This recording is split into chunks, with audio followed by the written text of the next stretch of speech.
Semangat tapi langsung judul. Assalamualaikum warahmatullahi wabarakatuh. Selamat pagi. Semangat pagi. Walaupun sudah siang, semangatnya harus pagi ya. Mohon hari ini ibu-ibu semua ya. Bapaknya alhamdulillah.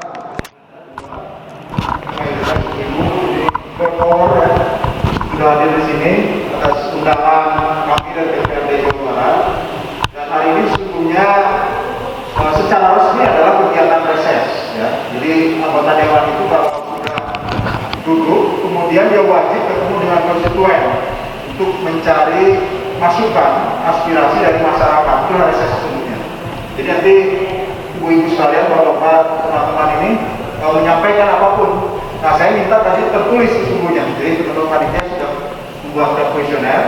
Karena biasanya awal-awal dulu periode pertama saya jadi anggota dewan tahun 2014, itu kebanyakan kalau ditanya secara lisan cuma sedikit yang angkat tangan, gitu ya. Nah, ini jadi sulit saya mengumpulkan aspirasi itu. Nah, kemudian muncul lagi gimana kalau semua bisa, tapi tertulis saja lah. Mungkin hari cuma kartok sebenarnya pelaksanaan lebih baik tertulis saja. Dan ternyata alhamdulillah banyak kali yang kemudian masyarakat bisa menyampaikan. Nanti aspirasi ini akan dibuat jadi semacam laporan, disampaikan kepada Pak Gubernur untuk jadikan program pada tahun berikutnya. Nah, ini yang penting sekali. Makanya apalagi teman-teman semua ini adalah pelaku usaha misalnya. Jadi nanti berkaitan langsung programnya di tahun berikutnya itu berkaitan dengan kebutuhan para pelaku usaha di Jawa Barat, khususnya Kota Bandung. Nah, ini harapan saya diisi dengan baik, dan kalau misalnya masih ada yang juga boleh disampaikan lewat WhatsApp secara tertulis gitu ya, ke WA saya nanti tadi sudah disampaikan. Nah, di sana ada langsung apa aspirasinya langsung gitu, soal kebutuhan dari pelaku usaha ataupun kebutuhan masyarakat sekitar. Nah, saya biasanya juga kemudian mengubah pola reses, karena setelah hanya bicara itu manfaatnya kurang. Buat saya juga lebih cepat kalau tertulis, buat masyarakat juga pulang-pulang dari reses itu cuma capek saja dengerin orang ngomong begitu kan. Akhirnya idenya adalah bikin sesuatu yang bermanfaat, yaitu bentuknya pelatihan. Nah, pada kesempatan ini kita hadirkan para pelatihnya, ada Teami dari HIPMI, dari GNW, dan juga dari borong.id. Borong.id itu e-commerce yang dibuat atas inisiatif Pak Gubernur begitu, dari teman-teman pelaku industri kreatif di Jawa Barat. Nanti itu isinya adalah pelaku UMKM khusus Jawa Barat. Jadi ibu-ibu bapak-bapak tidak bersaing dengan UMKM yang lain gitu. Bahkan ada semacam pembinaannya. Nah, marketnya khusus kepada para ASN di Jawa Barat, dan kemudian sekarang sedang dibuka untuk ke seluruh warga yang lain. Jadi sifatnya itu lebih semacam inkubator, supaya yang baru-baru itu belajar, kemudian tidak langsung bersaing dengan yang kelas kakap. Nah, saya pada dasar ini juga mau menyampaikan sedikit dari sebelum materinya Teami. Oke, yang pertama begini. Jadi ini saya selalu memberi judul soal milenial, walaupun mungkin di sini saya juga bukan milenial, tapi minimal kita semua yang bukan milenial, alhamdulillah kalau masih ada milenial, bahkan yang generasi Z itu paham kondisi sekarang. Ini kondisi di mana saatnya generasi milenial itu yang akan sebentar lagi manggung seutuhnya di negara Indonesia, bahkan di dunia. Di Indonesia itu diprediksi pada sekitar 10-15 tahun yang akan datang itu akan mengalami yang namanya bonus demografi, di mana orang yang produktif itu jauh lebih banyak dibandingkan yang tidak produktif. Itu bisa jadi kekuatan, bisa jadi kelemahan begitu. Kenapa? Karena kalau orang produktif itu banyak tapi pekerjaan tidak ada, itu bisa bahaya, bisa menimbulkan pengangguran, masalah sosial, kriminalitas, dan lain-lain. Makanya harus didorong dari sekarang anak muda milenial itu punya pilihan, tidak hanya bekerja tapi juga punya usaha. Nah, ini datanya dari BPS, survei terakhir tahun 2020. Yang namanya milenial itu jumlahnya sekarang di Jawa Barat ada 26%. Lebih besar dibandingkan generasi X. Jadi generasi milenial itu antara usia sekarang dari usia 24 sampai 40 tahun. Itu milenial. Di bawahnya ada generasi Z. dari usia 9 sampai 24 tahun. Nah, yang generasi di atasnya, generasi X itu, yang di atas 40 tahun, sampai usia 56 tahun, tinggal 20%. Ya, apalagi yang baby boomer yang merasa di atas usia 55 tahun, hanya 10%. Ini gambaran kita, sekarang dan nanti ke depan. Betapa besar sesungguhnya generasi berikutnya yang akan datang ini. Jadi PR pemerintah, maksud saya adalah bagaimana anak-anak muda ini, milenial dan generasi Z itu nanti bisa tetap punya pekerjaan, bisa punya usaha, bisa mensejahterakan dirinya dan keluarganya begitu. PR-nya jauh lebih besar lagi. Nah, kemudian kita coba dari sekarang agar pilihan itu tidak hanya satu adalah bekerja saja, tapi bagaimana punya usaha. Kenapa begitu? Next. Karena ternyata di masa sekarang ini anak-anak muda yang berusaha itu sangat-sangat sukses sebenarnya. Peluangnya untuk sukses itu sangat besar. Ini contoh-contohnya perusahaan-perusahaan anak muda yang disebut startup ya. Jadi startup itu bukan perusahaan baru, bukan perusahaan pemula, tapi startup jenis bisnis yang menggunakan teknologi informasi begitu. Ada Traveloka pasti sudah tahu semua. Gojek apalagi, Tokopedia pasti sering pakai, Bukalapak juga. Itu semua adalah awalnya dimulai dari anak-anak muda untuk berbisnis. Generasi milenial kita. Kita kenal pemilik Gojek misalnya sekarang bahkan jadi menteri pada saat usia masih sangat muda, masih 30-an. Itu bukti bahwa ketika para generasi milenial, generasi Z berbisnis sekarang itu relatif lebih sukses. Kenapa? Karena lebih adaptif terhadap penggunaan teknologi informasi ini dibandingkan generasi saya atau ibu-ibu bapak sudah lebih dari 40 tahun.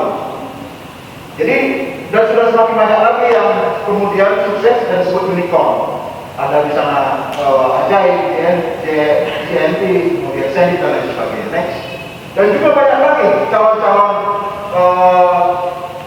unicorn berikutnya yang insya Allah akan berasal dari mungkin dari Jawa Barat, mungkin dari Bapak Ibu sekalian, teman-teman sekalian yang kemudian punya keinginan untuk berbisnis menggunakan teknologi tadi.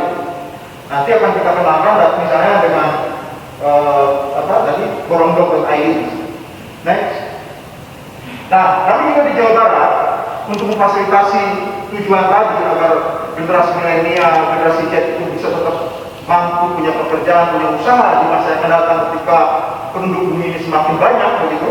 Bikin peraturan daerah yang memfasilitasi agar pelaku wirausaha muda ini bisa berbisnis dengan lebih baik. Di sini tujuannya katanya untuk membuat pelaku wirausaha yang kreatif, inovatif dan berwawasan lingkungan. Saya kira kalau di Bandung ya anak kreatif itu banyak sekali ya. Tinggal bagaimana itu menjadi sebuah inovasi yang kemudian bisa dijual. Jadi kreativitasnya tinggal gaul di mana banyak sekali perkumpulan-perkumpulan gitu ya, kreatif hub, kafe-kafe bahkan tempat ngumpul nongkrong, tapi anak-anak kreatif. Yang kalau bisa diubah menjadi inovasi itu bisa dijual dan itu bisa mensejahterakan, tidak harus menjadi misalnya pekerja. Kemudian diciptakan ekosistem perusahaan yang efisien, misalnya ngurus izin mudah, murah, cepat, gitu ya. Kemudian nyari pembiayaan, permodalan mudah didapat, bunganya kecil, gitu, dan lain sebagainya. Dan kemudian memfasilitasi sertifikat dan standarisasi wirausaha. Ini semua kewajiban dari pemerintah dan sedang saya dorong di pemerintah Provinsi Jawa Barat supaya ini dilakukan betul-betul oleh pemerintah daerah. Termasuk yang terakhir paling penting meningkatkan kapasitas usaha. Kenapa? Karena di Jawa Barat itu ada 4,6 juta unit usaha, mulai dari mikro, kecil, menengah, tapi puluhan tahun tidak naik kelas. Tetap aja yang mikro-mikro, yang kecil-kecil, menengah-menengah. Tidak ada yang mikro naik kelas ke menengah, ke kecil naik kelas ke menengah. Jarang sekali. Nah itu tugas dari pemerintah di sana. Dan tentu saya kira keterlibatan teman-teman juga diperlukan di sana. Next. Salah satunya dengan upaya membuat yang namanya inkubator. Inkubator itu bagi pelaku usaha mikro supaya bagaimana tahu caranya naik kelas, caranya membangun jaringan, caranya membuat produk yang sesuai dengan pasar, caranya mengurus kekayaan intelektual dan lain sebagainya. Nah, salah satunya kemudian inisiatif saya bangun sendiri yang namanya Gen W. Gen W itu sebenarnya generasi wirausaha. Ada Gen X, tadi Gen Y yang milenial ini, Gen Z, ada Gen W gitu ya kira-kira. Gen W ini singkatan dari generasi wirausaha. Nah, harapannya menjadi sebuah inkubator. Jadi para pelaku usaha yang masih muda, masih baru, bergabung dalam satu perkumpulan, kemudian sharing ide, dibantu dengan kakak-kakaknya atau senior-seniornya, misalnya dari ini, seperti kami ini, yang sudah paham bagaimana cara berbisnis yang lebih efektif dan efisien. Next, nah ini program GW yang sudah coba kita jalankan beberapa waktu ini dalam mungkin sudah hampir 2 tahun sekarang. Pelatihan yang dasar usaha digital, kemudian magang berusaha, dana bergulir, coaching entrepreneur, dan kerjasama fasilitas dengan Pemprov Jabar. Next, misalnya apa fasilitas Pemprov Jabar itu? Ada yang namanya pelayanan pengembangan industri kemasan. Jadi Bapak Ibu, teman-teman yang punya produk, tapi merasa desainnya kok jelek banget gitu ya, atau desainnya kok nggak cocok dengan yang dibutuhkan pasar, datang ke sini. Gratis nanti didesainkan. Nanti tinggal kita diantarkan parkir. Sekarang lokasinya udah pindah ya. Jadi di dekat pasar sederhana lokasinya. Itu gratis kan. Didesainkan dan dibuatkan, dicetakkan ininya kemasannya. Nah sayangnya memang jarang yang tahu. Padahal sebenarnya bisa diakses oleh semua orang. Kemudian yang kedua, satuan pelayanan pengembangan unsur kesatuan Bandung ini yang di Cibaduyut. Ini juga milik Pemprov Jabar. Di sana ada alat-alat yang bisa digunakan. Ada juga mentornya.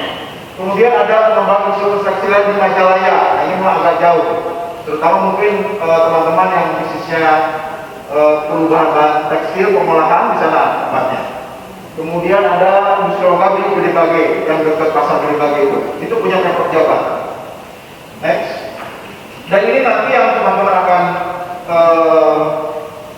diskusikan juga dengan dari Borong dari gak kelihatan sorry. Sudah hadir nanti akan diterangkan sebenarnya apa yang bisa dilakukan dibantu oleh borondong.id marketplace begitu ya, yang ada dibina langsung oleh Pak Gubernur itu bagi UMKM di Jawa Barat. Bagaimana UMKM Jawa Barat itu diberikan keberanian pertama itu untuk berbisnis secara online, dan bagaimana berbisnis online yang benar, yang baik, yang sesuai dengan pasarnya. Nah itu kira-kira begitu. Jadi dari saya singkat saja dulu, tapi saya berharap sebenarnya kalau ada pertanyaan juga tidak masalah apapun, karena tugas seorang anggota DPRD sesungguhnya tidak hanya bicara soal kewirausahaan, soal usaha, tapi juga berbagai hal, misalnya jalan banjir, lingkungan banjir, jalanan bolong dan sebagainya. Termasuk misalnya Bapak Ibu punya koperasi, perlu bantuan juga bisa ke saya, seperti itu. Demikian saya singkat dari saya sebagai pembuka. Apabila ada pertanyaan, maka saya tunggu sekali. Terima kasih. Mau tanya jawab?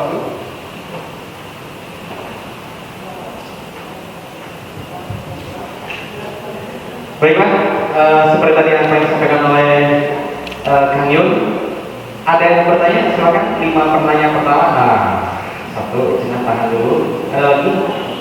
2 di awal langsung banyak yang nanya. 1, 2, 3. Terus siapa lagi? Ini dulu ya. 4 ya. Jadi kemudian ini depan ya. 5, 6, 7. Luar biasa. Boleh tadi yang pertanyaan pertama? Dia kurang panjang ya.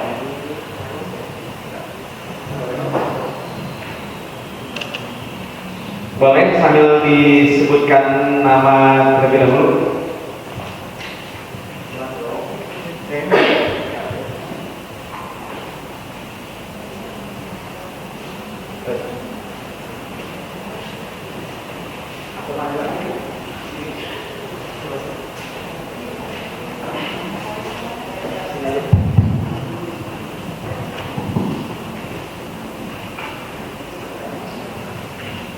Assalamualaikum warahmatullahi wabarakatuh. Waalaikumsalam warahmatullahi wabarakatuh. Perkenalkan, nama Ibu Bu Erna dari Bojongloakalen, Pokok. Bertanya sekitar kader Pak. Saya kan kader di RW di Jalan Pokok, tapi butuh bantuan. Kader PKK, kader posyandu, butuh bantuan meja-meja Pak buat penimbangan. Ya, baik. Ya, terima kasih. Baik, teman-teman, Bu Rana, ini contohnya Kang Fatir.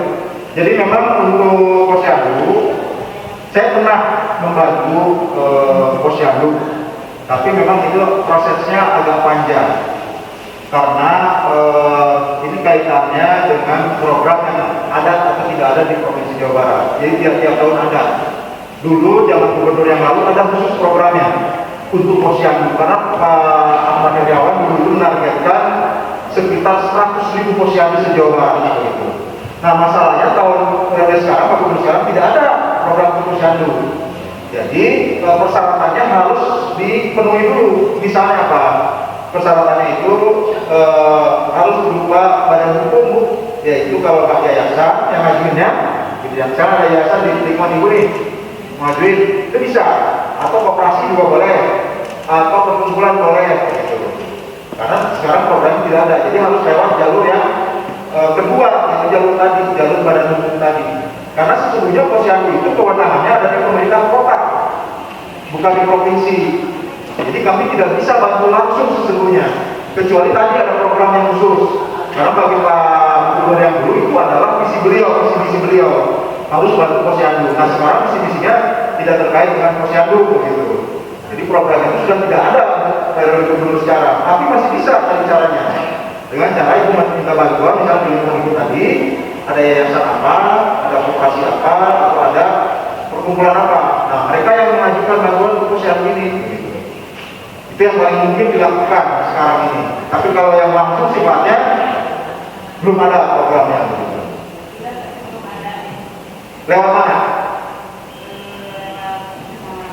Oh, kalau lewat kecamatan berarti ke pemerintah kota. Ya, lewat pemerintah kota, bukan lewat pemerintah provinsi. Kalau saya kan dari provinsi. Jadi nantinya itu nanti ke DPRD kota, bukan ke DPRD provinsi. Begitu. Ya di kota Bandung kan banyak kalau Bojong Kaler ya. Bojong Kaler itu berarti dapil berapa ya? Ada itu. Jadi itu nantinya ke anggota dewan yang kota, pemerintah bukan kota, bukan provinsi. Gitu, nanti ya. Tapi kalau ibu mau berniat tadi bisa. Nanti hubungi Kang Fatir lah untuk bagaimana prosedurnya. Maka berikutnya. Baik, penanya kedua, silakan Ibu. Boleh selesai dulu.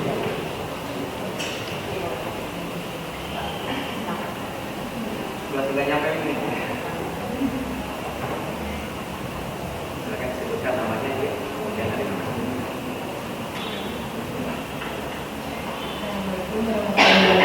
Waalaikumsalam. Saya Nila dari Kecamatan Ya, enggak. dari Banyuwangi.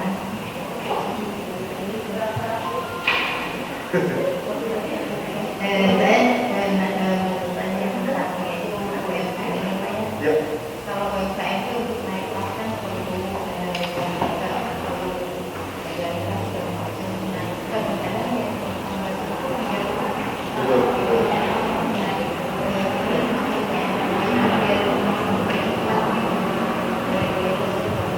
Baik, terima kasih. Ya, terima kasih Bu Wita ya. Jadi ini pertanyaan paling umum dan memang menjadi masalah bagi saya juga di DPRD karena terkait dengan kewenangan. Jadi kalau sekarang dibagi-bagi kewenangan itu untuk usaha mikro itu kewenangannya ada di pemerintah kota. Nah, untuk usaha kecil itu baru ada di provinsi begitu. Nah, tadi saya baru ketemu dengan dinasnya dari usaha kecil Jawa Barat. Mereka wajib membina usaha kecil karena program misalnya program UMKM juara pokok buat pesantren dan produk. Ada juga program UMKM naik kelas itu ada berbagai. Tetapi khusus untuk usaha kecil itu problemnya. Jadi kalau ibu misalnya masih kategorinya usaha mikro yang masih di bawah berapa ya sekarang 1 miliar begitu ya, di bawah 1 miliar omsetnya per tahun begitu, itu berarti harus minta pembinaannya ke pemerintah kota secara formil ya. Nah, tapi saya menawarkan tidak begitu. Jadi bagi saya nggak masalah kalau saya mau ibu mikro, ultra mikro, kecil. Yang penting sekarang kita usaha sendiri untuk naik kelas itu tidak mengharapkan dari pemerintah seluruhnya, ya. Artinya memang harus ada porsi pemerintah di sana.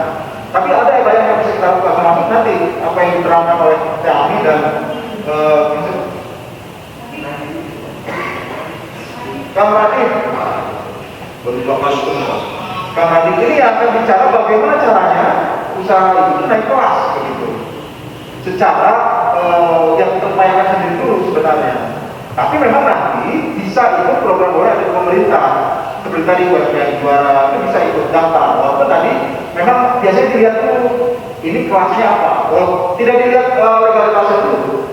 Nah terkait legalitas pada akhirnya adalah kepentingan bisnis itu sendiri. Apakah ibu mau bikin izin usaha? Masalah izin usaha itu adanya sekarang lewat online OSS. Apa namanya NIB? NIB, nomor izin usaha. Jadi sebenarnya tinggal penuhi aja punya KTP, KK dan sebagainya. Lebih mudah dan gratis cepat lagi kan. 3 jam aja udah buat 1 jam ya. Begitu. Nah ini yang harus dipahami. Tapi kan tidak sekedar itu.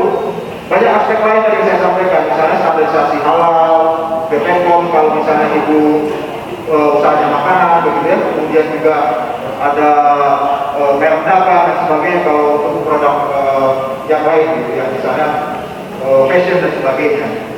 Nah, ini kami membangun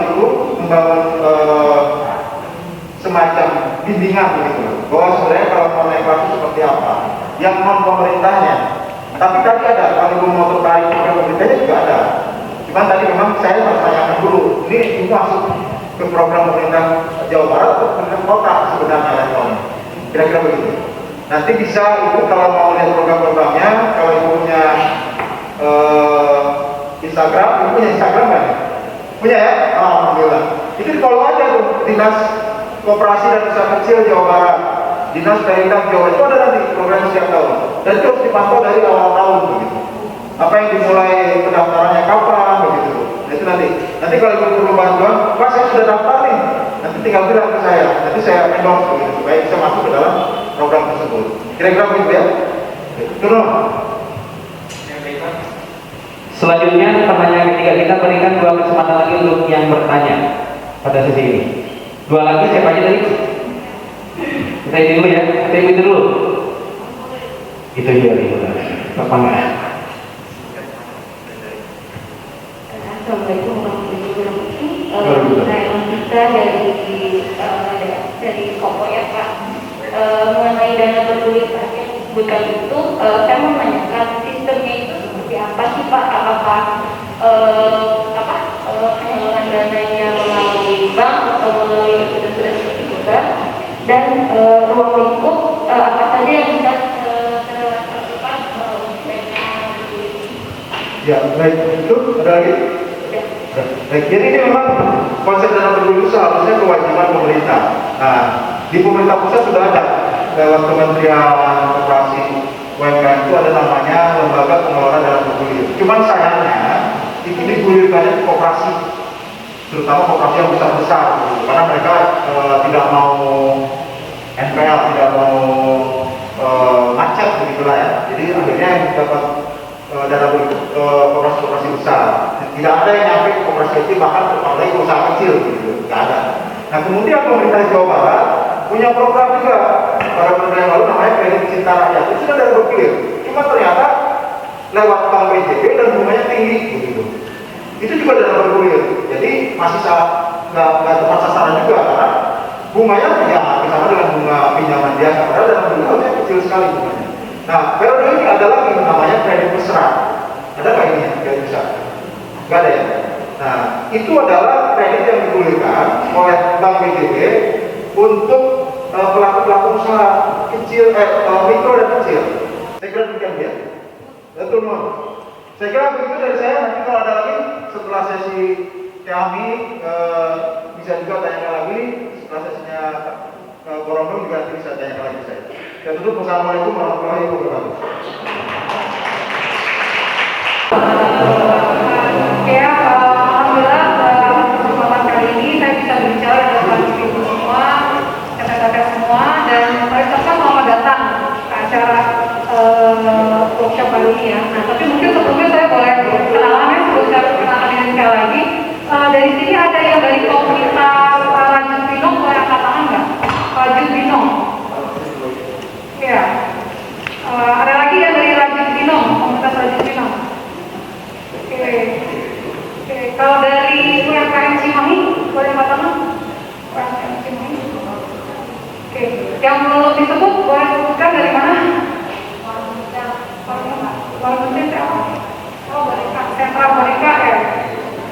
Wika, sentra lanjut, ada sentra lagi, mungkin sentra UMKM lagi yang lain yang mewakili sentra apa Bu? Apa? Empek. Apa itu? Empek. Oh, tempek, sentra tempek. Oh, gimana itu? Itu banyak itu untuk UMKM yang sendiri. Oke. Yang mewakili sentra, mungkin boleh saya tahu mungkin yang mewakili sentra. Selain lanjut dan boneka, sepatu ada? Ya, gak apa-apa ya. Ini saya tanyakan karena mungkin kemarin informasinya katanya. Yang apa tadi kelas? Dia sama sistem.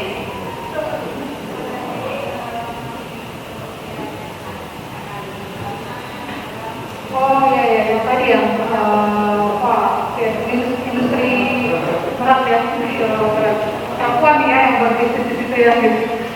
Oke, untuk informasi sentra, kenapa sebenarnya acara seperti ini kita buat komunitas ya untuk tahun ini. Jadi kemarin seperti tadi yang kami ada bilang, kita adakan untuk bisnis sepatu, persepatuan. Nah hari ini tadinya sih fokusnya ke Raja Binong dan teman-temannya, ke boneka dan lain-lain. Jadi untuk peserta karena kita batasi, jadi kita pengen fokus ke komunitas masing-masing dan syaratnya juga kemarin kita minta dari anggota komunitas. Tapi nanti kalau teman-teman di sini pengen dibuatkan nanti seminar yang lebih khusus untuk komunitasnya, nanti bisa ajukan ke Gateway generasi usaha, atau nanti bisa coba kontak langsung ke Fatir ya, kira-kira misalnya boneka nih pengen nanti komunitasnya pengen dapat pelatihan apa, atau mungkin nanti yang dari Rajut gitu ya. Kemarin saya ngobrol sama teman-teman dari Rajut, luar biasa ya, mereka beberapa udah ekspor ya, ekspor ke luar, dan mungkin nanti kita bisa bisnis matchingkan juga, kita bisa rekomendasikan dengan network yang kita punya gitu.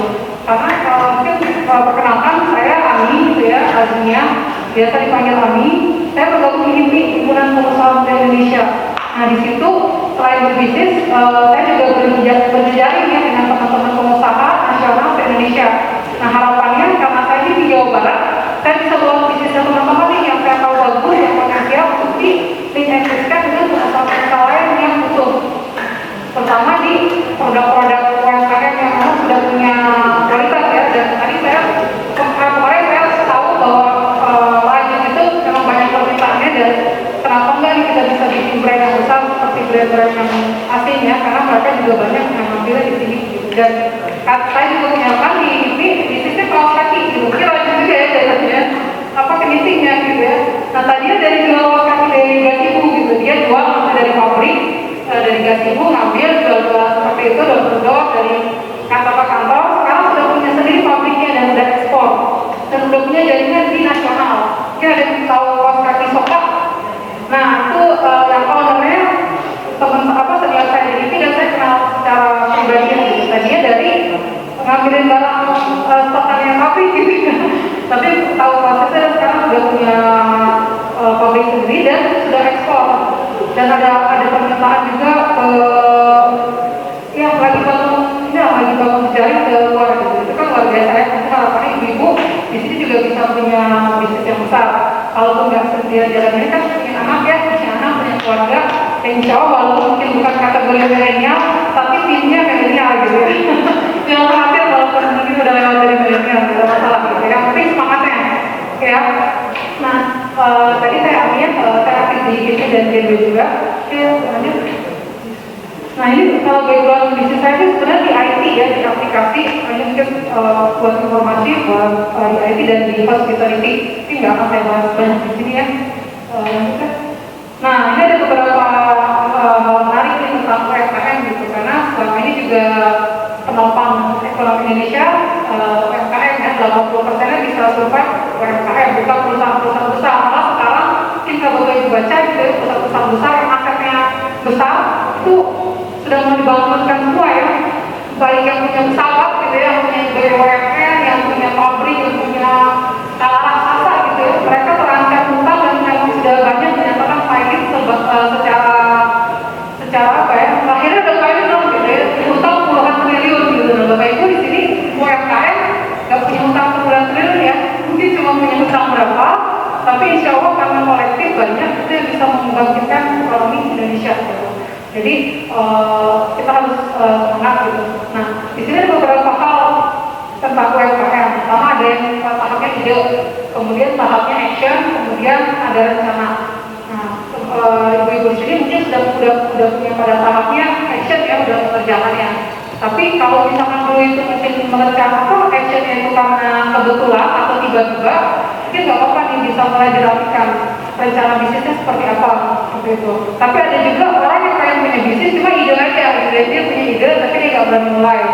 Ada juga yang udah punya rencana tapi dia terlalu perfect, jadi dia bikin rencananya ABC tapi nggak jalan-jalan. Nah di UMKM ya harus barengan ya, kita punya ide, kita punya rencana, tapi kita juga bertindak. Nah di sini ada konsep orang mencari uang ya, Bapak Ibu ada yang pernah baca buku ini atau pernah lihat di cover yang seperti ini? Ya, nah di sini menjelaskan bagaimana orang mendapatkan penghasilan. Nah ibu-ibu di sini kan semua udah mencoba mendapatkan penghasilan ya. Nah tapi ternyata kita ada 4 cara nih orang dapat uang ini. Dilihat dari sumber uangnya. Pertama nih yang dibagi lagi dari 4 ini dibagi lagi kiri dan kanan. Yang kiri disebut aktif income. Jadi dia aktif, dia dapat income. Kalau yang kanan disebut pasif. Dia pasif tapi penghasilan tetap datang. Tapi bukan berarti dia diem aja Bu ya, bukan dia bikin terus satu itu enggak. Apa caranya gitu. Nah yang aktif income ini ada 2 nih.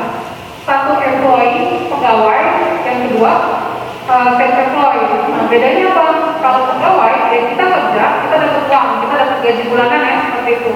Salah nggak? Ya nggak apa-apa. Tapi maksudnya kita terbatas usia, kita terbatas kesehatan, dan nggak mungkin kita kerja terus ya. Kalau kita kerja dan penghasilan juga terbatas, nggak mungkin bisa susah. Nah, tapi kalau yang kedua self-employed agak sedikit lebih cerdas sedikit ya, lebih cerdas. Di sini penghasilannya kita bisa tentukan, kita bisa set, dan ini tergantung skill. Jadi orang yang dibayar karena skill. Kira-kira apa Kang? Contohnya orang yang dibayar karena dia punya kemampuan.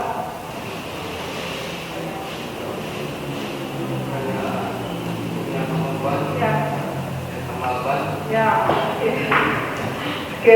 kayak tambahan benar ya. Atau contoh lainnya, kalau ibu-ibu apa contohnya nih? Dia dibayar karena keahliannya. Ya, desainer, salon, tukang jahit, benar. Ya itu. Kalau tukang jahit yang terkenal kira-kira banyak duit tapi tidurnya jam berapa ya? Malam ya, malam gitu, pagi-pagi udah harus bangun. Terus saja, terus seperti itu.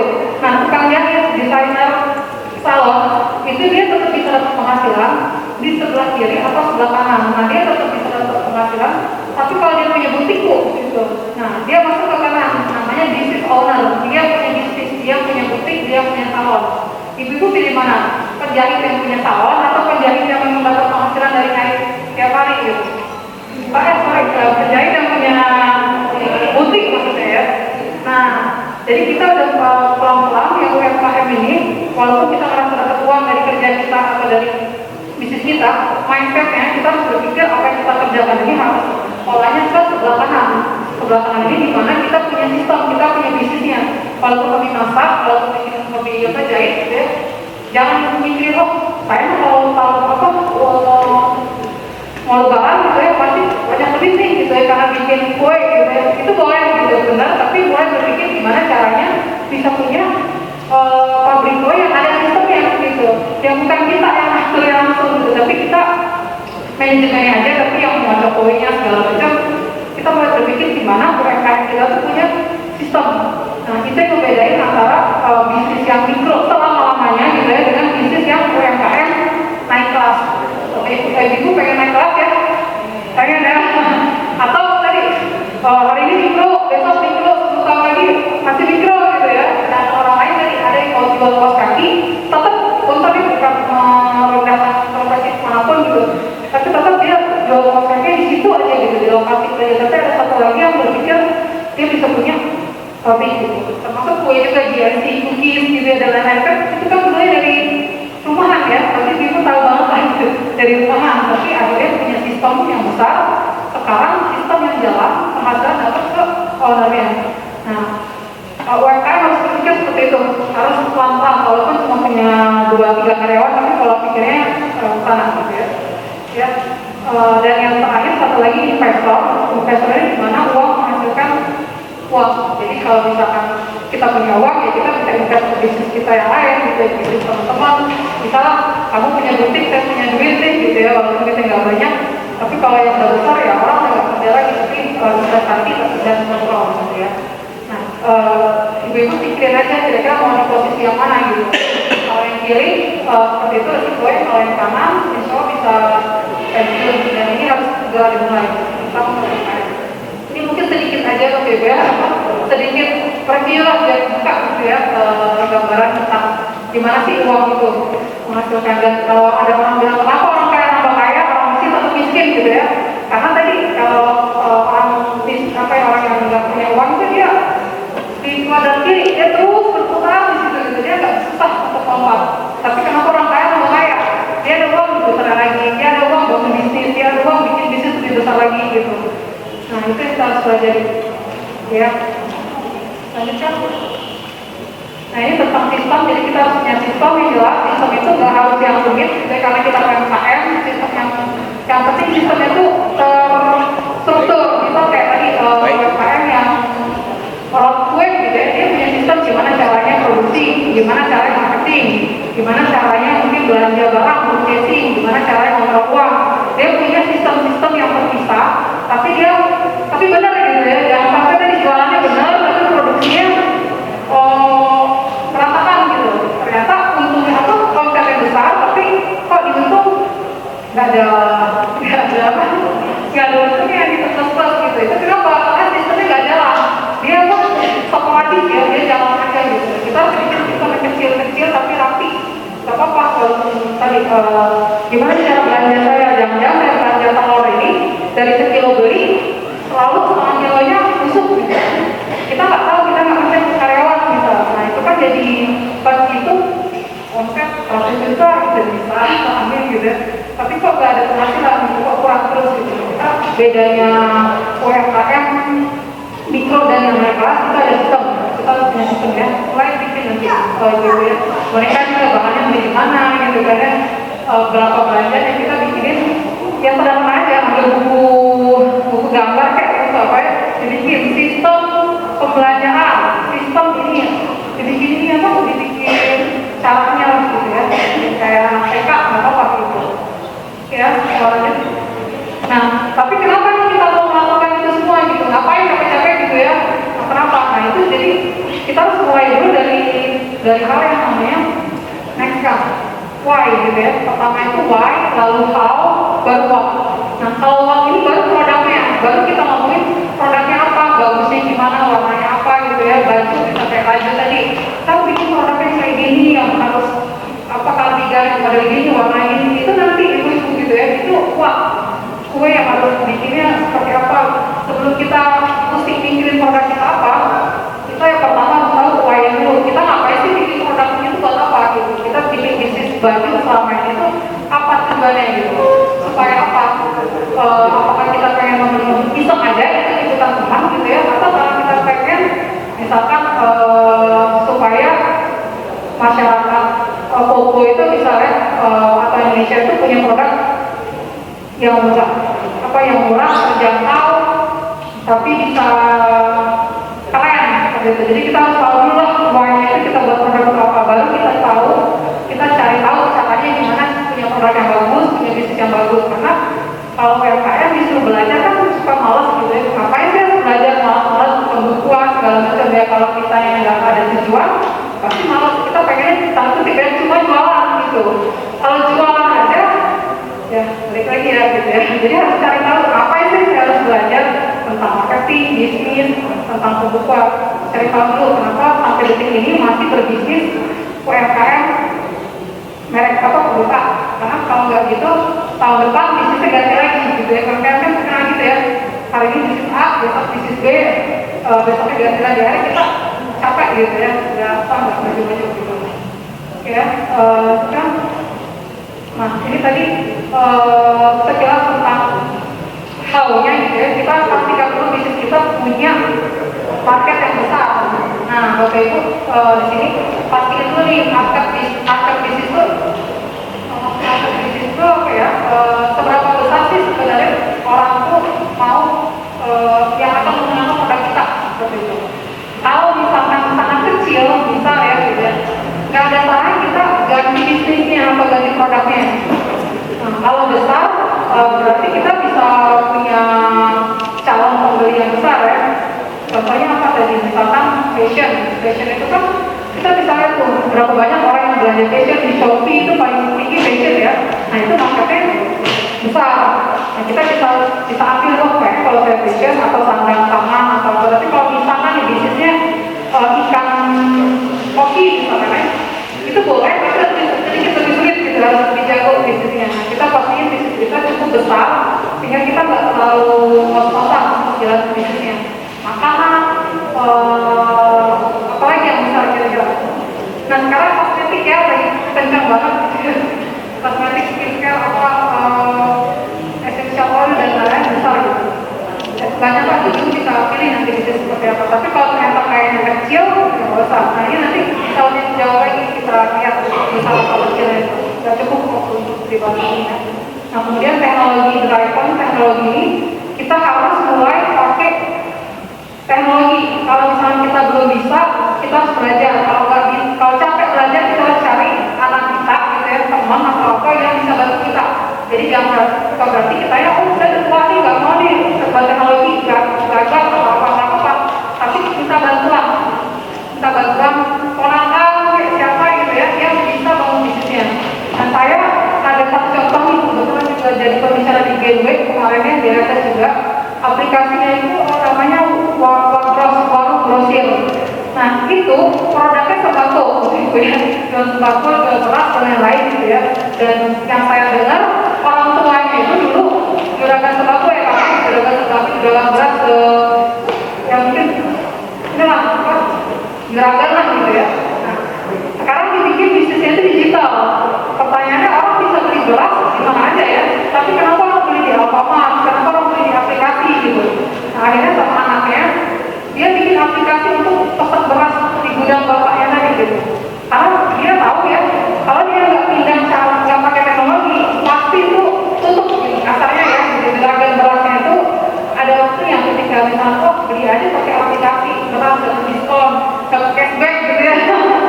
Beli beras 5.000 dapat cashback, beli beras 5 kilo dapat cashback. Orang pasti sekarang berlomba-lomba cari cashback atau pakai aplikasi dan sebagainya. Jadi mau nggak mau harus pakai teknologi.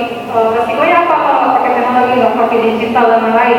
Ya sebesar apapun bisnis yang sudah dibangun sekarang, apalagi kita masih kecil ya, maksudnya yang sudah besar, itu kemungkinan besar akan selesai gitu. Kita nggak mau kayak gitu. Ya harus ada teknologinya, harus ada inovasi, kemudian menyelesaikan masalah dan kemampuan berkembang dengan cepat. Jadi kita lihat kira-kira dalam 2 tahun 3 tahun ke depan, kira-kira prospeknya ini bisa cepat nggak gitu?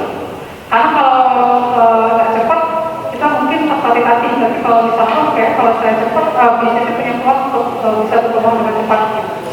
Ya, kita harus pasti dulu. Nah, sedikit tentang market tadi ya, karena UMKM ini kadang kita itu punya produk yang kita cintai gitu ya, bukan yang dibutuhkan. Kita sayang banget sama produk kita, karena produk kita bagus. Ketika teman kita jual, dan teman kita mau beli, kita akan merasa oh, produk saya jelek apa ya? Apa sayanya nggak bisa jualan ya? Atau apa gitu? Padahal sebenarnya mungkin produknya itu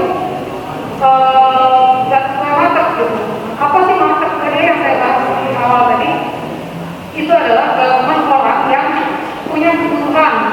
Dia butuh sama produk kita, tapi dia juga punya keinginan. Kalau dia butuh tapi dia nggak pengen, bukan market.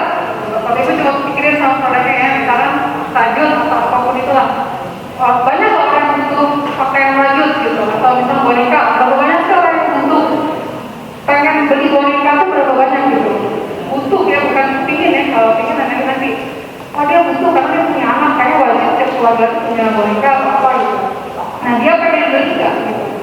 Kalau misalkan ngapain saya beli boneka anak saya gitu, ya udah berarti dia bukan market kita nggak bisa jual ke situ.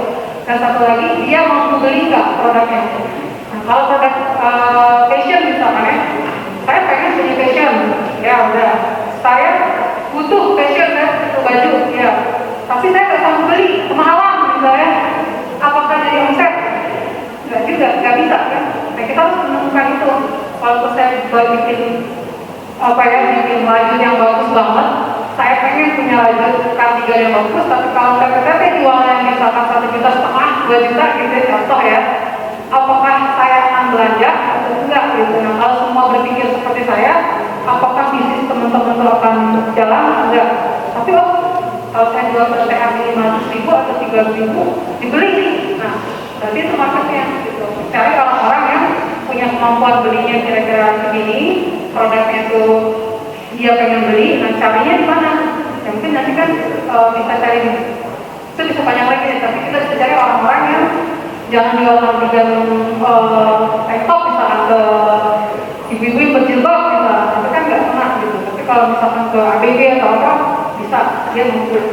Itu mungkin sedikit aja. Jadi di rental lagi aja kira-kira apa nih dipikirin lagi bisnisnya, kebutuhan, keinginan sama daya beli.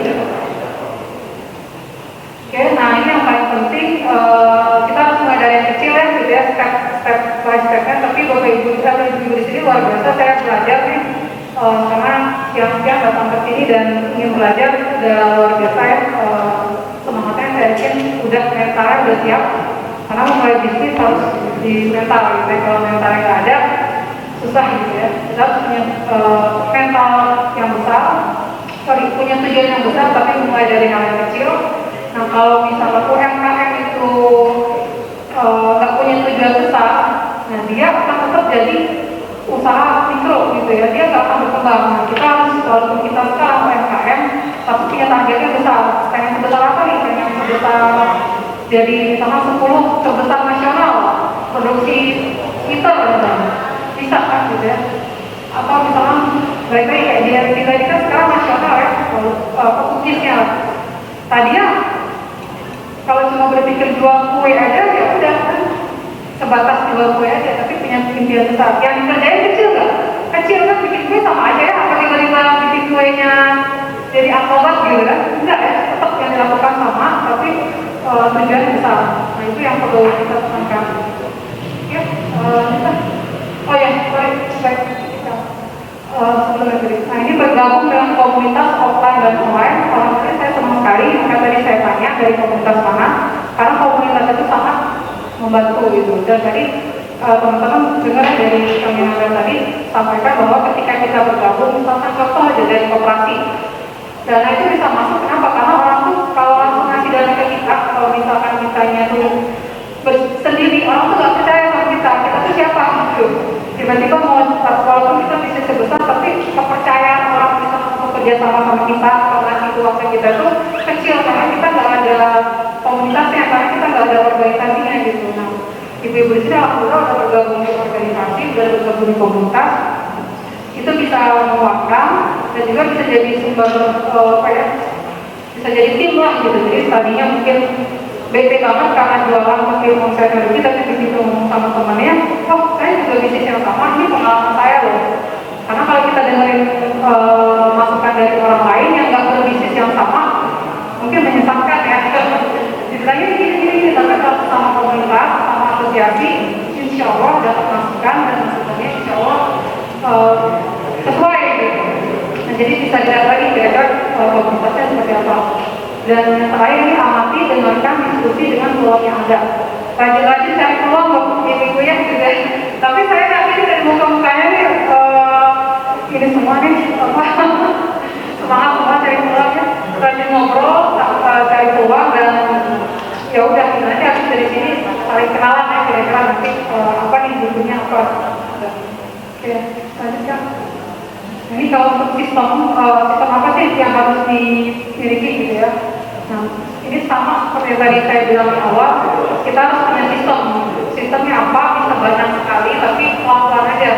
Ini contoh kecilnya aja sistem yang harus kita buat. Contoh, kita harus jelas tentang produk kita apa. Nah, mungkin yang punya produknya apa nih? Didefinisikan dulu. Mungkin ada foto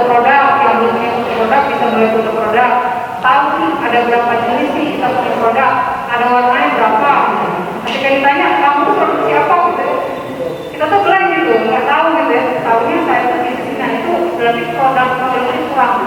Jadi kita pastikan produk kita itu jelas ada katalognya lah, kan? Ibaratnya kita tahu kita jual apa, jenisnya apa, harganya berapa, variannya apa, kita punya produknya, kita punya apa materialnya apa, dan yang paling penting juga kita punya story-nya. Kita tuh kan sekarang tuh orang tuh beli produk tuh kadang bukan cuma lihat produknya aja ya, tapi lihat cerita di balik produknya. Kenapa sih saya beli produk Body Shop misalkan?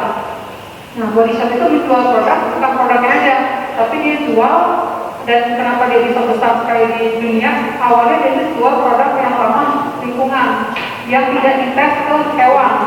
Nah, itu di luar negeri orang tuh peduli banget sama produk yang ramah sama hewan. Nah, kita juga bisa mulai itu bisnis kita kait-kaitkan dan kita punya cerita. Kenapa sih saya bisnisnya UMKM rajin?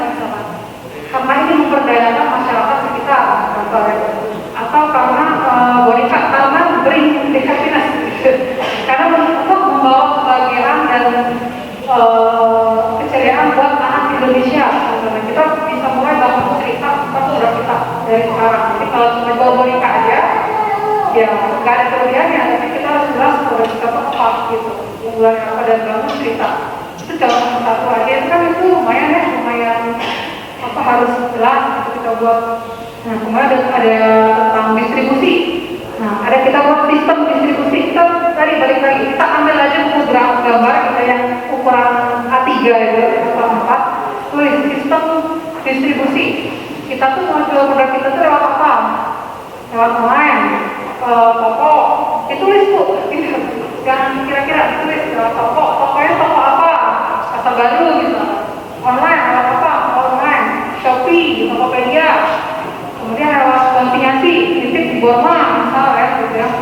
Atau dagang, gitu ya, dijual ke ibu-ibu arisan, gitu ya. Semua jalur distribusinya wajib tertulis, gitu. Wajib ditulis. Karena kita kalau menulis kita bisa tahu, oh, kayaknya bulan ini tuh saya tuh kurang di sini nih, harus saya tingkatin. Oh, kemarin tuh saya terlalu fokus sama pameran, gitu. Tapi saya lupa aktifin Shopee-nya, atau saya kurang aktifin cara lewat dia, saya kurang aktif. Nah, itu bisa kita tahu. Tapi kalau misalkan kita nggak tulis, kita nggak tahu perkembangannya gitu. Jadi kita perlu bikin sistem distribusi. Kemudian biaya finance, kita harus bikin sistem finance-nya, keuangannya. Berapa uang yang dipakai untuk bisnis, keuntungannya dipakai buat belanja ke pasar atau enggak gitu. Kan sering gitu ya, masalah UMKM terbesar, uang belanja, uang modal, uang untung jadi satu gitu. Nah, kita harus betul-betul pisahin modalnya berapa, keuntungannya berapa gitu. Kita bikin sistem yang sederhana aja. Nah, saya alhamdulillah kan saya juga jadi pendamping PMKM gitu ya. Permasalahan utamanya itu UMKM itu nggak punya catatan keuangan. Nah, kadang-kadang yang diminta sama investor atau orang yang mengasih dana itu nggak butuh yang sampai canggih-canggih, nggak, dia cuma butuh pemasukan, pengeluaran sesimpel itu, gitu. Tapi ternyata nggak ada diminta 6 bulan terakhir. Nah, itu nggak ada. Kadang-kadang jadi kan bingung ya gitu. Jadi kalau saya kasih duit 50 juta, ini habis berapa bulan nih gitu. Apa sebulan habis, karena nggak ada rincian pembelanjaannya. Padahal sebenarnya cuma cukup pemasukan, pengeluaran itu juga kayak gaji karyawan, listrik. Nah, jadi kalau sekarang banyak yang COVID atau apa gitu ya, tapi kan banyak juga usaha yang bertumbuh dari frozen food bertumbuh ya. Yang dulu nggak bisa jualan, sekarang jago jualan di WA semua status jualan. Yang dulunya mungkin malu, sekarang nggak malu lagi karena semua orang jualan gitu. Kalau dulu kita malu nih kita jualan gitu ya, sekarang udah biasa gitu. Jadi kita harus cari peluang gitu ya. Nah, ini ready to go online, gitu. Kenapa sih kita harus online? Nah, nanti juga akan dibantu oleh KTE dari Brondong. Kenapa sih kita harus online? Ini ada beberapa.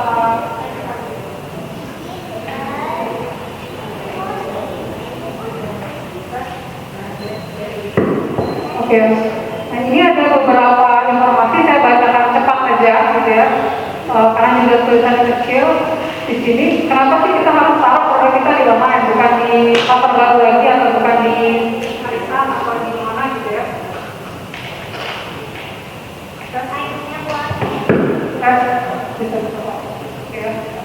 Karena ini juga data-data yang Bapak Ibu saya rasa juga bisa dapat dari internet. Lebih dari 50% orang Indonesia terkoneksi internet. Artinya kita dibantu produknya orang di Papua bisa beli karena sekarang sudah online dan sudah 50%-nya. Oke, lanjutkan. Nah, berapa lama orang pakai internet? 8 jam satu hari. Banyak nggak? Banyak banget, ya, lebih lama daripada waktu tidur gitu. Karena sekarang jarang orang tidur 8 jam ya, sekarang gitu. Nah, dari 8 jam itu dari 8 jam itu yang dari 8 jam. Nah, 74% menggunakan Google untuk mencari informasi produk. Jadi orang itu mau belanja sekarang itu browsing dulu. Kerasa ya, mau belanja apa kan browsing dulu ya, Shopee gimana gitu. Belinya di pasar baru ya boleh, apa belinya di mana aja boleh gitu. Tapi biasanya browsing dulu.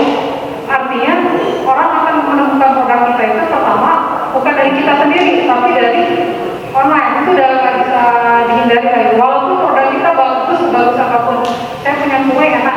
Kalau zaman dulu mau semua gitu ya, mulut itu satu ya. Kalau kita punya kenal sama ibu-ibu gitu ya, dia misalkan dia paling top di kampung gitu ya, dia jago ngomong gitu, udah kita laku gitu misalnya. Nah itu nggak perlu lagi gitu ya, nggak berlaku lagi. Sekarang siapa yang produknya bisa ditemukan lewat internet saja. Nanti ada caranya. Nah, dan di sini tulisannya 40% membeli barang secara online. Jadi dari sekian banyak orang yang pakai internet itu 40%-nya belanja secara online. Kalaupun sekarang belum, insya Allah nanti pasti semua online gitu ya. Oke, lanjutkan. Oke, ini yang penting apa ya saya lihat. Nah, 45% dari pengguna internet Indonesia mengunjungi online store. Jadi semua yang udah koneksi sama internet ini 50%-nya, 40%-nya itu pernah belanja ke toko online. Toko online itu macam-macam ya, tapi sudah setengahnya lewat toko online. Lanjutkan next. Nah, ini sedikit gambaran apa sih yang dibuka orang ketika nge-net gitu ya. Paling banyak itu pertama shipping, aplikasi WhatsApp, Telegram, dan artinya ini buat gambaran ya. Berarti kita jual lewat WhatsApp itu masih lumayan efektif ya, karena ternyata banyak orang pakai WA atau pakai chatting gitu. Lalu banyak ini ada yang lihat file, download video, lihat artikel, email dan lain-lain. Lihat video sekarang banyak reels ya, ada reels yang Instagram atau TikTok. Itu dipakai orang jualan sekarang gitu, bukan sekedar apa buat senang-senang aja, tapi udah mulai pakai jualan. Dan ternyata tinggi ini minatnya tinggi untuk jual produk lewat video seperti itu. Nah kalau yang nggak biasa bikin video, sekarang dia harus mau gitu, harus belajar. Ya, kan jadi itu kita harus tahu. Dan saat ini juga konsumen Indonesia mulai beralih ke digital. Kan yang tadinya toko kelompok jadi aplikasi, yang tadinya belanjanya ojek pangkalan nanti sudah ojol gitu. Sama dengan banyak hal gitu kayak boneka atau mungkin tenaga kerja atau apa yang tadinya mungkin betul-betul orang harus datang nih ke penjahit, besok-besok nggak datang lagi ke penjahit, tapi dia bisa lewat aplikasi seperti itu. Nah, siap nggak pun tapi kalau enggak kita harus mulai belajar karena semua sudah online. Oke kan, lanjut. Nah, satu lagi terakhir, baik dari itu. Nah, terus apa peran online dalam proses pembelian? Apa peran online dalam proses pembelian? Ini faktanya disebutkan 50% konsumen melakukan perbandingan produk di mobile. Jadi sekarang orang ke BEC itu udah nggak keliling ke satu toko ke toko lain itu, nggak kayak dulu, nggak kayak 3 tahun lalu, tapi orang sudah browsing dulu di online mau beli HP apa gitu, mau beli Vivo, Xiaomi atau apa gitu, sudah browsing lama, dia baru beli. Nah belinya bisa tetap di online, di Lazada atau mana, atau dia datang ke BEC. Ke BEC itu cuma buat pegang pricing aja, buat pegang kira-kira mana gitu, baru beli. Nah tapi melakukan perbandingannya itu di online gitu. Jadi kita tuh udah dilihat dulu semua produk kita itu di online. Itu yang melakukan seperti itu gitu ya, yang saya tadi bilang itu 50%. Banyak sekali kan, gitu ya, 50% banyak. Terus 46% mendapatkan inspirasi di muka. Jadi yang tadi nggak pengen beli, mungkin tadi lihat video TikTok ada orang pegang boneka, terus dia kasih pacarnya, misalnya gitu ya, anniversary atau apa, tiba-tiba jadi pengen beli boneka gitu ya. Nah, baru nanti diarahkan ke toko online kita gitu. Ya, gitu. Nah itu mungkin sudah apa gambarannya, dan ini toolsnya, alatnya apa aja yang mungkin saya mau online, apa aja alatnya. Nah alatnya ada banyak ya, ini saya sekilas. Pertama ada Google My Business. Google My Business itu ada yang tahu nggak Google My Business? Alamat lokasi kita di Google itu kalau kita pakai online kan sering kan ngetik ya, sering nggak lihat reviewnya di Google My Business? Ya, nah itu kan gratis ya, gratis dan nggak ada biaya potong pajak segala macam, nggak ada. Nah, kalau usaha di sini belum ada Google My Business-nya, coba daftar toko boneka Rahayu misalkan, foto-foto produknya, kemudian nanti apa lain-lainnya nanti bisa dipublikasi itu gratis 100% gitu, nggak perlu bayar, dan lebih terpercaya aja bahwa kita punya toko apa, kita punya titik di Google yang ada nama usaha kita dan ada nama produknya. Nah itu juga bisa buat review dan lain-lain. Ada kan trafficnya, terus mungkin apa komennya dan lain-lain. Itu pertama, salah satunya. Kemudian website. Ada yang sudah punya website nggak usahanya? Boleh ngomong nggak? Ya, website yang nama apa tuh namanya bu? ibuede.com. Oh, kalau Pak, tadi itu apa? Tadi yang bukan apa namanya? Apa? Harapas.com. Karena tadinya kampus. Orangnya apa bu? Wah, molam pisang. Molam unggil.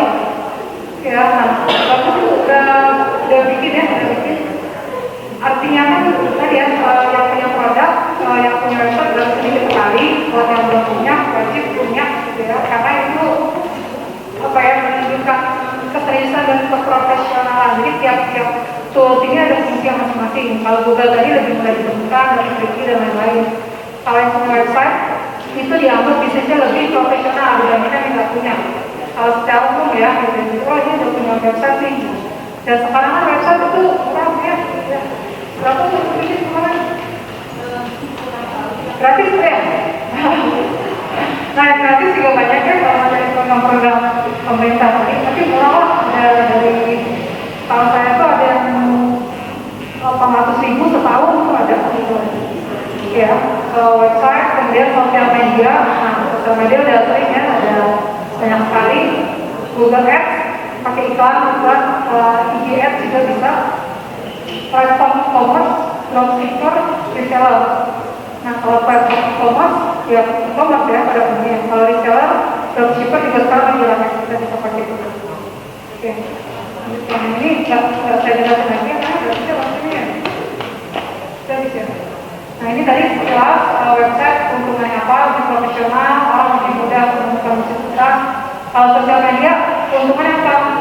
Meningkatkan tren, karena kan kalau di sosial media yang udah keren kan orang biasanya kok bagus sih, berapa nggak tahu, cuma dianggap ada tren aja, apalagi kalau videonya atau fotonya yang fotografi. Oke, nah sarana pelayanan dan feedback pelanggan, jadi kita juga bisa langsung berinteraksi dengan konsumen kita kalau di sosmed ya.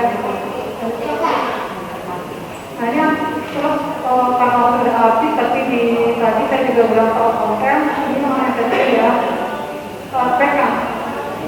Nah ini sedikit aja ya tentang konten. Jadi yang harus kita tulis di sosial media itu apa aja?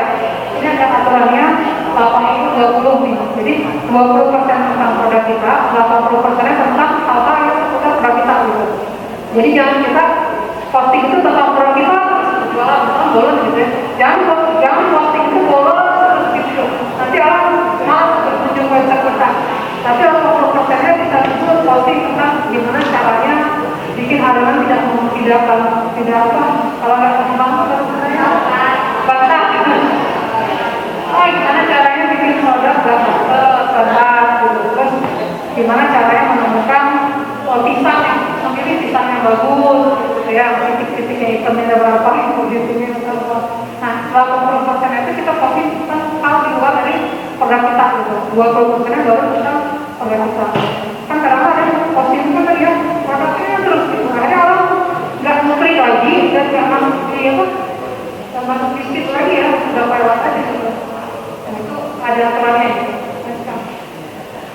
Oke lanjut, nah ini sedikit aja terakhir.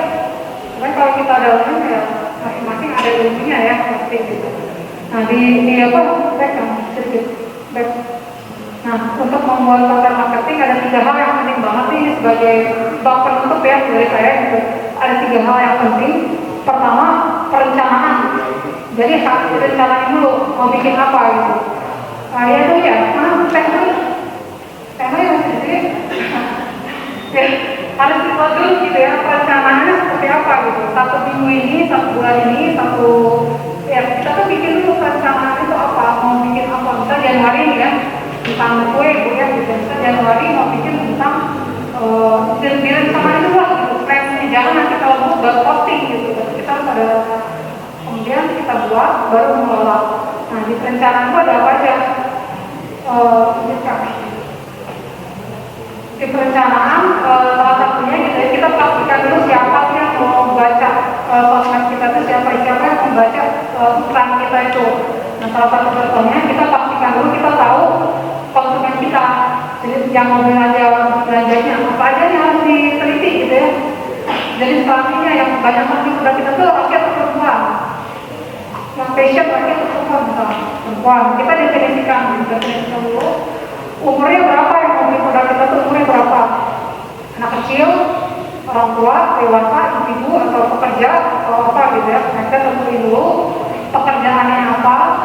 Nah gaya bahasa ini saya ambil langsung ke contoh gitu ya, saya langsung ke contoh.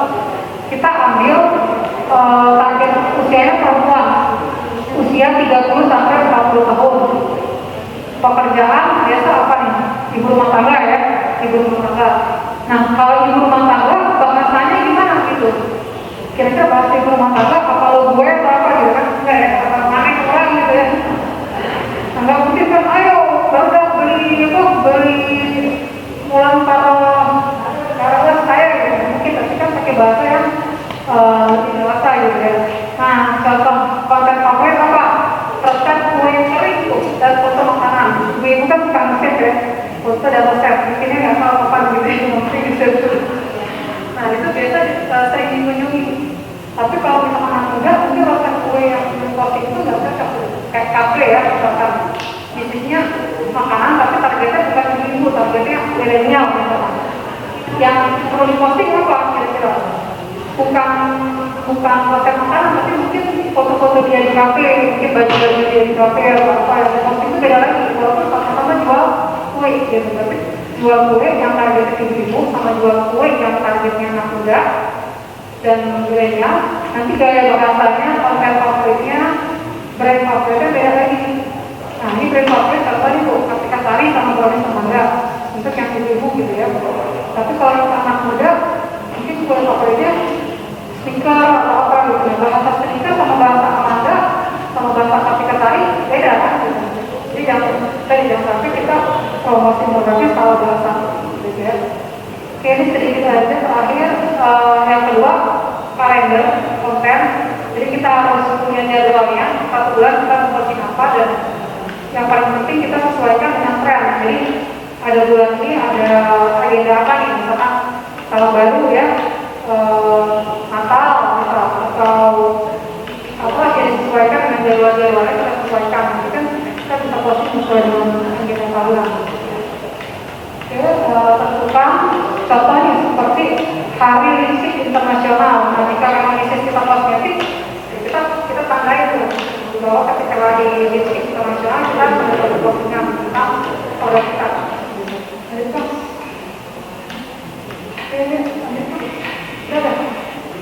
oke lanjut.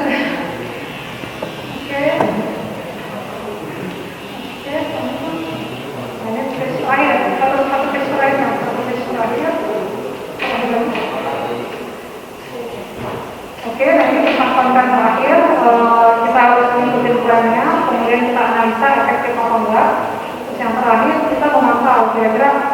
komen kita balesin, ada yang nanya ya kita balas gitu ya. Ya mungkin itu aja dari saya. Mohon maaf kalau apa ya rusuh gitu ya, karena materinya banyak dan waktunya terbatas.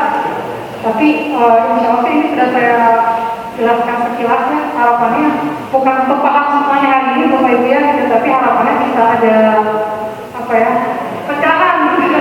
Bahwa kayaknya saya balik dari itu mau pelajari tentang copywriting, atau saya mau pelajari tentang sistem bikin apa keuangan saya yang bisa rapi gitu. Ya, kemudian saya mohon maaf ada kekurangan dan saya tetap langsung ke sendiri ya. Kata penutup dari saya, Kang. Ya, jaraknya mungkin seperti 50 km maraton, tapi kecepatannya harus seperti 100 meter sprint. Semangat. Assalamualaikum warahmatullahi wabarakatuh.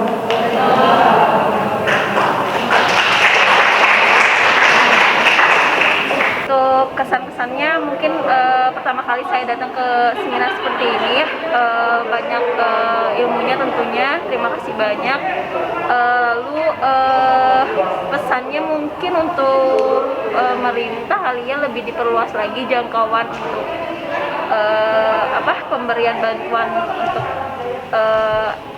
pengusaha-pengusaha yang ingin mencoba untuk memulai, itu aja sih. Terus terima kasih banyak juga kepada Bapak Nandar ya, sukses terus, mudah-mudahan apa yang sudah diplanningkan bisa terrealisasikan secepatnya, itu aja sih. Oke, perkenalkan nama saya Wida Kurniawati, saya dari Sentra Boneka Warung Moncang.